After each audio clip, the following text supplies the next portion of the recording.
George, Canadian officials this morning are calling Michael Zehaf-Bibeau a terrorist, a convert to Islam, and government officials have told Canadian news outlets they had blocked his efforts to travel to Syria to join ISIS. But this week's events are a grim reminder that Canada is not immune to the types of terrorist attacks. I originally come from Canada. I watched hockey. I went to the cottage in the summertime. I wanted to go hunting.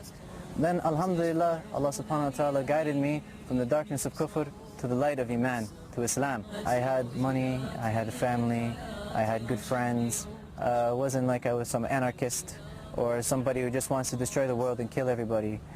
Canadian and U.S. officials are searching for clues online and in criminal and travel records about the suspected shooter, described as 32 years old and a recent convert to Islam. The big question is whether he is one of the 90 or so Canadian citizens under active investigation or surveillance as possible ISIS terrorists, and whether others may be planning follow-on attacks.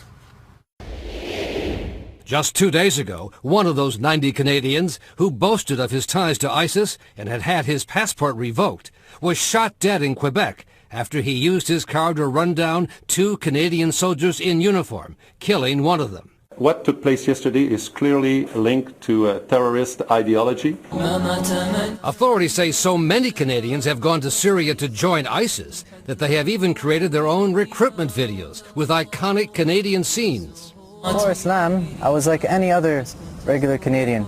I watched hockey. Canadians have been seen burning their passports and carrying out brutal murders. And the internet has been full of ISIS propaganda videos with calls to kill Canadians, along with other allies of the United States, using whatever weapons are available. Said one leader, kill him in any manner or way, however it may be. The dangerous part of this is when you see one attack, it tends to crop up several others. So more in Canada might be expected? I would not be surprised at all if there are more in Canada and across the West in general.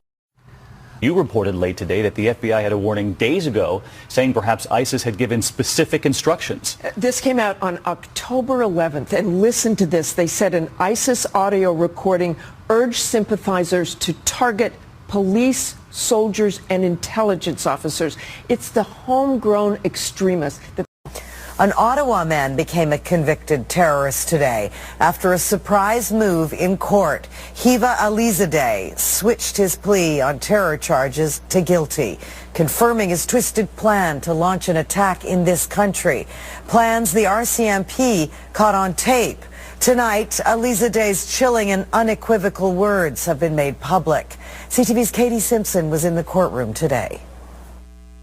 Hiva Alizadeh asked for forgiveness as he admitted in court he tried to develop a homegrown terror cell to kill Canadians, as captured by police on secret recordings. Make a plan, and this plan might take 3, 4, or 5 years, but you have to start it, you have to prepare it. Yeah, it's part of the thing that's our goal.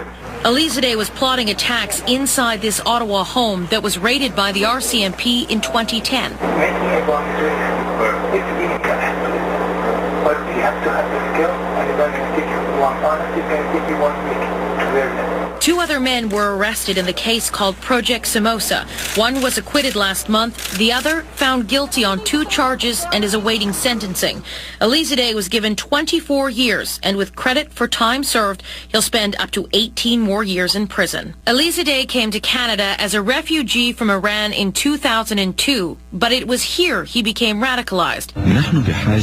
So committed, he went to a terror training camp in Afghanistan where he learned how to make bombs. Canada's spy agency says Islamic extremists are a growing threat that even Muslim leaders say must be confronted, and they need help to do it. The government has to step up to the plate and in order to stop this radicalization, which is happening right under our noses. Alizadeh is a dual citizen, and Canada's immigration minister says the government must now decide if it should strip him of his Canadian citizenship and deport him back to Iran. Well, let's talk about Canada. Could we be a target of the Islamic State terrorism? There's some disturbing new revelations that Canadian authorities have heard would-be terrorists here discussing potential attacks here in Canada, bringing the Islamic State's terrorism home. Joining me now with more on this is security expert David Harris. Hey, David, great to have you back on the show. This is news that comes out of the United States on NBC. They apparently have heard that Canadian authorities have detected copycat-style Islamic militants, to use a CBC word, looking to move up a notch to terrorists and do some, not 9/11 scale attacks, but maybe a head hacking or a Mumbai-style shooting attack here in Canada. We can expect suicide-type, martyrdom-type, small-scale, small-cell, lone wolf attacks. Be assured that kind of thing is coming. It seems unavoidable based on the evidence. And remember Lee Rigby, the drummer in the United Kingdom who was a UK war vet sitting on the street, and Michael Adeboyejo just walked up to him with a meat cleaver and hacked off his head and then held court, giving an Islamic extremist rant. So it doesn't even have to be an official terrorist of the Islamic State. It can just be someone in one of these Western states. We've seen it in other countries. Now, you said, and I've seen this report elsewhere, that of these 130 Canadian terrorists who've gone to fight over there, as many as 80 or 90 may have returned. They've got to be full of hate and military skill. They're veterans now, in a way. Go ahead. Yes, they may involve a variety of different kinds of individuals, from those who've been outright terrorist combatants to those who've been propagandists, fundraisers, maybe even some of those who early on decided it wasn't for them and they've made their way back. But whatever it is, we are now stuck in Canada with a very difficult situation, because the very presence of such people in such numbers, and I think there's good reason to suggest that this is only the tip of the iceberg, the very presence of such people imposes a tremendous burden on our security and intelligence system. Whose side are you on in this war? Barack Obama obviously is a murderer of Muslims, so how can I be with him? If a young British Muslim were to seek your counsel and said he was considering to join the fight with the Islamic State, to go over to Syria, Iraq, would you try and talk him out of it, or would you encourage him to go? Why shouldn't Muslims travel wherever they are in the world to stand with their brethren? It's what the Islamic State is doing to the Yazidis and Arab Christians. Do you support that? They're inviting them to Islam, and if they don't embrace Islam, they can live under the Sharia. Whether the Barack Obamas and the Camerons like it or not, it's coming to a place near you. Do you support violence to achieve the goal of a worldwide ummah? The Khilafah, or the Islamic State, will remove the obstacles in the way of implementing the Sharia outside of its own frontiers. So I believe that there are certain ways in which the government would be removed.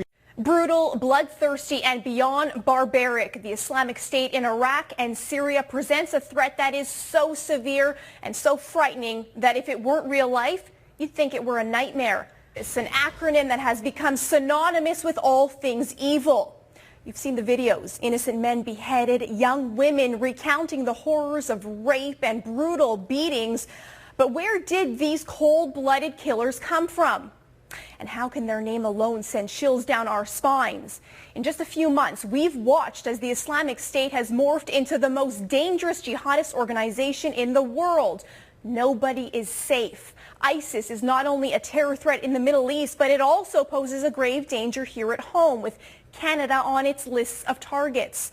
Its strength lies in its ability to recruit, mobilize, and rake in huge sums of money, and the group is growing every day. Will the international coalition be enough to crush ISIS? Canada is at war overseas and under threat on the home front.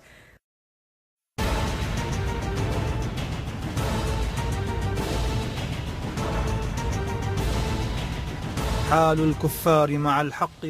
you can kill a disbelieving American or European or an Australian or a Canadian or any other disbeliever from the disbelievers waging war, including the citizens of the countries that entered into a coalition against the Islamic State, you will not feel secure even in your bedrooms. You will pay the price. For a very long time, our security agencies have been aware of these threats. They track these threats very closely. They work very closely with our allies on identifying threats, both organizations and individuals. You're watching a Sun News special, ISIS Rising, Dawn of a New Terror. The Prime Minister not taking the threat of these jihadists lightly, and neither should Canadians as ISIS grows stronger and stronger each day. A look now at some homegrown jihadis who took up arms for ISIS and what it means for Canada's security.